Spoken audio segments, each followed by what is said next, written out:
All right, here we go. Now let's talk about the game flow. The game flow is tracked using this die and this little cube over here. This is a wooden cube, okay? Now, the die tracks the days of the festival. In total, we're gonna have 3 days, okay? 1, 2, and 3. All right, so as we start playing, the first day, what we get is the amount of workers that matches our player count. As I said before, we are playing a 3-player game here, so we get 4 workers each in our home base. And then here, there are the extra workers that are unlocked as the game progresses. As the game progresses, you're going to be going to day 2 and day 3. Just like that, okay? Once we reach day 3, the game ends.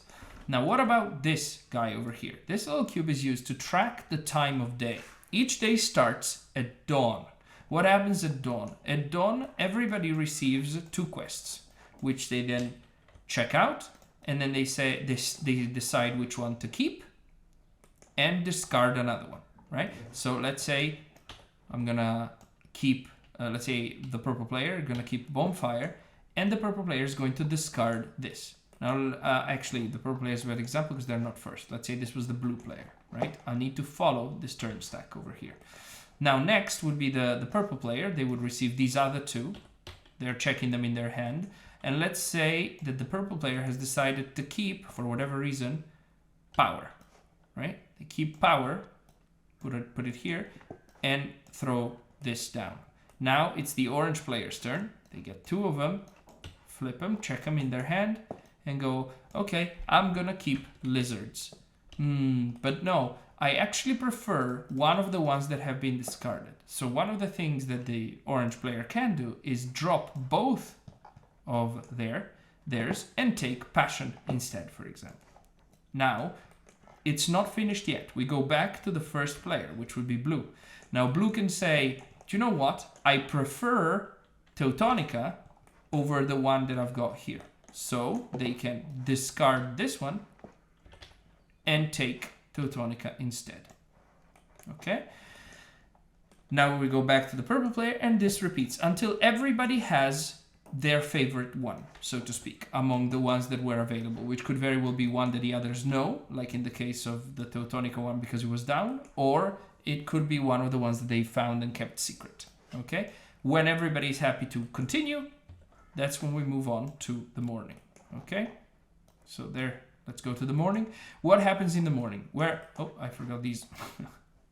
I apologize. Let's put them away. There we go. So what happens in the morning? In the morning, what happens first is that everything is set up here. Now you can see here there's little arrows with numbers. And here's another arrow with a number, right? That is because this entire field gets populated as the first thing. So we're going to put 6 of these personnel, right? So then we're going to put 6 of these, right? Then 6 of these. Of course, in real life, this is a lot easier to do than on Tabletop Simulator. And finally, it will be 6 of these, right? Now, we're going to, of course, flip them all. All right, so let me do that. Administrative work. Ta-da! Now, all of these cards are now draftable. That's what we do in the morning, okay? Another thing that also happens is, you can see here in these areas, okay, there's instructions. These instructions tell you how many of these icons, the king's favors, will appear here based on player count. So in this case, we're playing in 3 knights. So we would get 2 king's favors to appear here. So we're going to go to our little king's favor bowl or group and place them right there. There's 2, right? Here, how many do we get? 2 again. Okay, so let's take 1 and another one. And here, how many do we get?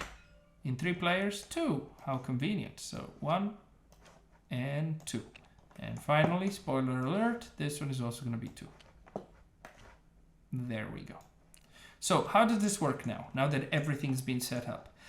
Following the turn stack, so it will be blue, purple, orange, we draft cards. We would all have our starting quest as well as our starting hands. You see hand there, hand here, and hand here, okay? So the blue player will go and draft from here using the workers. Let's take the blue player's seat, just so we can see what our cards are. Okay, so this player will want to try and match what the diplomats want, more or less, right? So this diplomat wants an insect and a fish. This diplomat wants a water from Imperium and a fiend that's gray. Let's see if there's anything down here. We've got a gray fiend right there. Okay, do we have a water from Imperium? I'm afraid not. We only have a stone from Imperium, so that cannot be solved immediately, but that's okay. There's 3 days to deal with this. And we want a fish and an insect. We do have a fish and an insect. Now we need to make a choice, right? But the way it works mechanically is we take a worker, place him here. Because there's a king's favor, we can grab the king's favor. I'm not going to explain what king's favors do now, but they're a currency that you can use to break rules later, okay? Or even now, but for now we're not going to worry about that. And now we're going to draft one beast because we've put our worker in this area over here, which is the beast drafting area. And we're going to either take this, this, or this, right? And we add it to our hand. Let's say we are more concerned about the fish. So we're going to take this fish. Actually, that's a bad idea because the royal is more important. We're going to take this this fiend and put him in our hand. And the blue player would be finished. So now it's the purple player's turn. So let's take the purple player's seat. There we go. So the purple player wants a dragon that's not from Teutonica. I don't think there are any. Yeah. And a diurnal green. We also have none. Okay, so that's a bit of a bad start for this player. Do we have a solution? Absolutely. These can we can get rid of these guys later. So let's try and focus on something we don't necessarily want to get rid of. Let's see this guy. He wants 2 beasts from the land of Merkur. Do we have any? Let's take a look. There, this insect over here. All right, so let's go ahead and commit to that. We're going to use 1 worker, put him in the beast area, take a king's favor, and take this insect. And you will immediately notice that the blue player is probably grimacing because going like, I lost my insect, darn it. Exactly. That's how it works in a drafting game, right? You're going to have to pivot and figure out a different plan. But I'm now not going to continue with everything, but basically you can see that here, now there are no more king's favors, right? Later, it's possible to relocate some of these workers to make them work one more time, right? Let's say it's the blue player's turn and they've deployed all of their workers. Now we need to relocate, or we can relocate. So they can spend certain resources. I'll explain this as I teach you how to actually play, okay? To move, let's say this worker from here to somewhere else. Let me go blue again, just so it looks more consistent. So I'm gonna move, let's say this worker to the diplomat area, right? What did we take with the blue worker? We took this and we have a yellow beast already. So maybe we should take Vienna, right? Okay, so I'm gonna spend to relocate. I'm gonna go over here, fall down. This indicates that the worker is now tired and cannot be relocated again. This will give this player a king's favor and he can draft Vienna. Okay, so that's done. Now you can see that in the beast area, okay, there's 1 less worker present than the minimum threshold for king's favors. Therefore, what happens now is a new king's favor will appear, right? Because now the count is 2, so it matches that. Now this area is inherently more attractive to come to because for other players or yourself or whatever, because of this king's favors presence. And that's what we do all morning. We essentially collect cards to form our hand. There's no limit to your hand. You can have as many as you want. Okay? That's the morning. Now, let's say that the morning finishes. What happens now is that everything gets trashed. Okay? Again, in Tabletop Simulator, at least in the unscripted version, this is a bit of a thing. But in real life, it's fairly simple. You would grab these and trash them. put this there, and trash whatever's left. Put this here, trash whatever's left, put this here, and trash whatever's left. And the workers go back home as well. So we're gonna take the blue worker, put him back in the blue home base, take the purple worker, put him back in the home base. And that concludes the morning. We now move on to noon. What happens at noon? We don't need to take turns. Everybody can do this simultaneously. Okay, we will be welcoming diplomats to our exhibition. Now these become commitments. The blue player is going to have to make these guys happy by the end of the game. If you don't, that's how you lose a lot of points in Beast and Diplomacy. The worst thing you can do is make your diplomats unhappy. Like I said, everybody does this simultaneously. Now, this is a bit unrealistic, of course. This player would have gotten rid of Shoba probably, but it's just sort of to show you mechanically how this works. So the orange player would do this and this. There we go. Okay, nice contradiction, black and gray beast. All right, now we move on to the afternoon. What happens in the afternoon? In the afternoon, we have to take turns again. And what happens in the afternoon is that each player, starting with blue, needs to put all of their beasts in their environments, right? So, for example, I'm going to place this golden diver, and I'm going to tell all the other players, hey guys, I'm playing the golden diver, it's got these characteristics, and the other players will pay attention, etc. In Tabletop Simulator, I put an enormous distance between the board and the tableaus, but in real life this would be a much closer, and it's, you know, it's more intimate. You can just show this card around much more easily than in Tabletop Simulator. So anyway, you play this bird, right? And then you check against your own folks who likes it, right? And we have Viana who likes yellow beasts. So we will be receiving 2 coins. Then we're gonna look around here.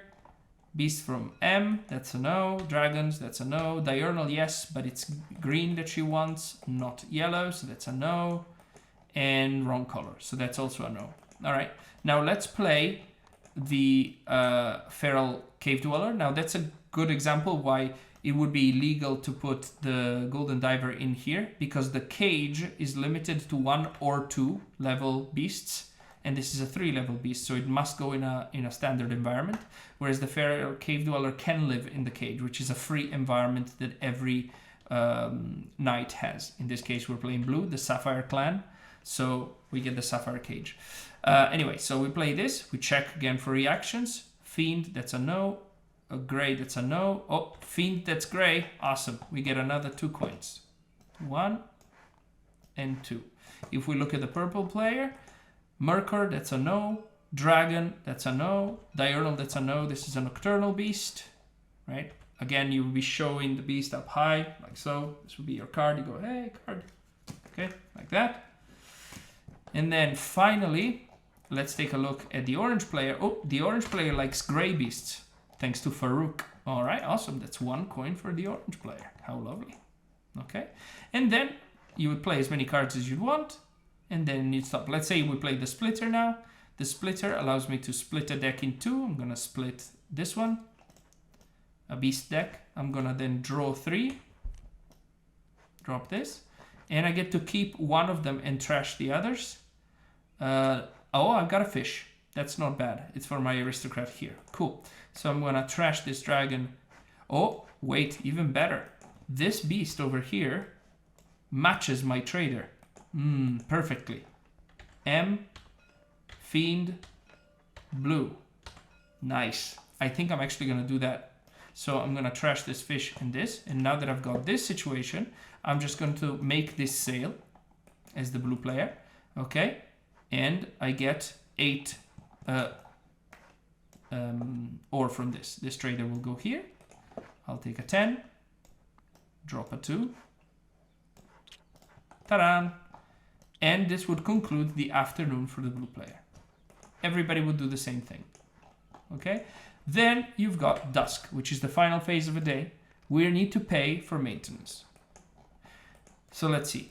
the maintenance cost, this can be done simultaneously, but it's kind of good to do it in turns so you can see what everybody else is paying and see their situation. You can also account for tactical reasons to do that, etc., etc.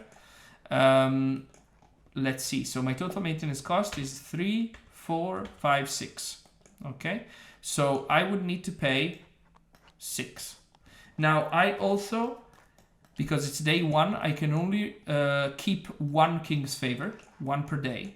So I need to use this King's Favor in some way. I'm not going to go into detail as to how that works right now, but I would spend, let's say, this King's Favor to get 2 coins. That's one of the things I can do that I add to my supply. Okay, and I need to spend these 6 that go to the general supply. Now I'm left with a huge amount of money, which means I probably haven't used my resources very well. But yeah, there we go. That's how you pay for your maintenance. Now imagine that you were left with not enough money, okay? You would have to sell off some of these beasts or something like that. What does sell off mean? Well, what you can do is you can sell a beast for this value or 2, whichever is lower. So in this case, this one would be worth a 2. This one would be worth a 2. You basically sell them without a trader. If you're absolutely desperate for money for whatever strange reason, you can also sell the environments, and they would go to the bottom of the deck, like so. Okay. And this would go to the trash, and you'd get 2 ore from that. And that's how the entire day flow works. Then what happens? We go to day 2. Whoever is poorer gets to go on top. Let's say orange was poorer and blue was richest. That would be the order now. Everybody gets their extra worker. So orange, blue takes this guy, orange takes this guy, and purple takes this guy. And this cube goes all the way back to the top, and everybody gets quests. We repeat this 3 times until the final day. On the final day, when we get to dusk and pay, that's where we score. And we're going to be using the score sheet to score. I'll talk about this next real quick.